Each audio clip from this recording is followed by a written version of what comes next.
Si quieres aprender todo lo necesario sobre el HIIT, un nuevo método de entrenamiento, no puedes perderte este vídeo. ¡Al lío!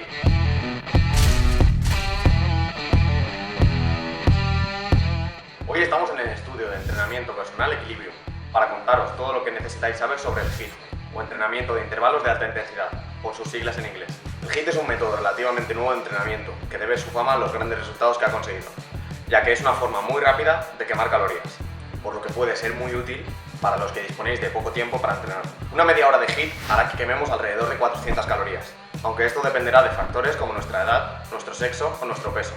Además de los beneficios en cuanto a la quema de calorías, también se ha visto que el trabajo de alta intensidad es muy beneficioso para nuestra salud cardiovascular. Y no solo eso, sino que puede disminuir nuestros niveles de colesterol total y disminuir el riesgo de sufrir diabetes de tipo 2. Este tipo de entrenamiento se puede realizar tanto recurriendo a ejercicios aeróbicos típicos como correr o pedalear en bici, aunque también podemos realizarlo a través de los ejercicios con pesas. En cualquier caso, el HIIT se basa en dos principios fundamentales. La intensidad a la que trabajamos debe ser tan alta como nos sea posible y debemos respetar los tiempos de descanso y trabajo. Estos tiempos de descanso y trabajo deberían guardar una relación de entre 1,2 y 1,4, es decir, por cada segundo que trabajamos deberíamos guardar un descanso de al menos 2 segundos y un máximo de 4. Este descanso puede ser tanto activo como pasivo.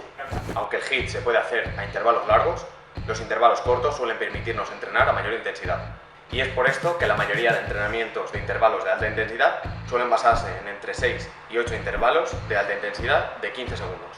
Con los cambios de intervalos e intensidad conseguiremos que nuestro corazón lata a una mayor velocidad de la que está acostumbrado y aumente nuestro consumo de oxígeno en reposo. Es cierto que durante este tipo de entrenamiento las calorías que utiliza nuestro cuerpo provienen principalmente de los hidratos de carbono, pero el aumento del consumo de oxígeno que se producirá posteriormente provocará la oxidación de las grasas en mayor medida. Además, cabe destacar que el HIIT está muy relacionado con hormonas como la testosterona o la hormona del crecimiento, que todavía favorecerán más el gasto energético y nos ayudarán a mantener nuestra masa muscular si estamos en periodos de definición, mucho más que los ejercicios cardiovasculares convencionales. Una buena forma de planificar nuestra rutina de HIIT es combinando días en los que entrenemos a alta intensidad con días en los que la intensidad disminuya o incluso descansemos totalmente.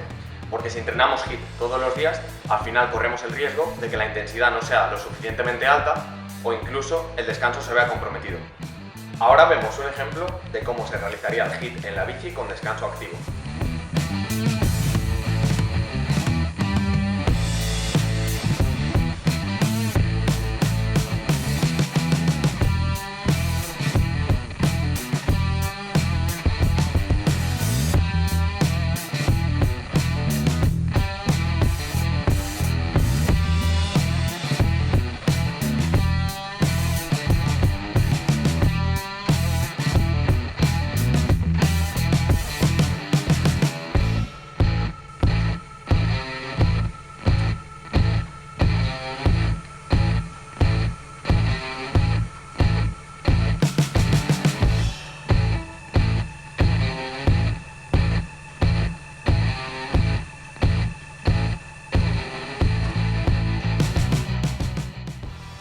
Y ahora, ¿cómo realizaríamos un entrenamiento de HIIT en bici, pero esta vez con descanso pasivo?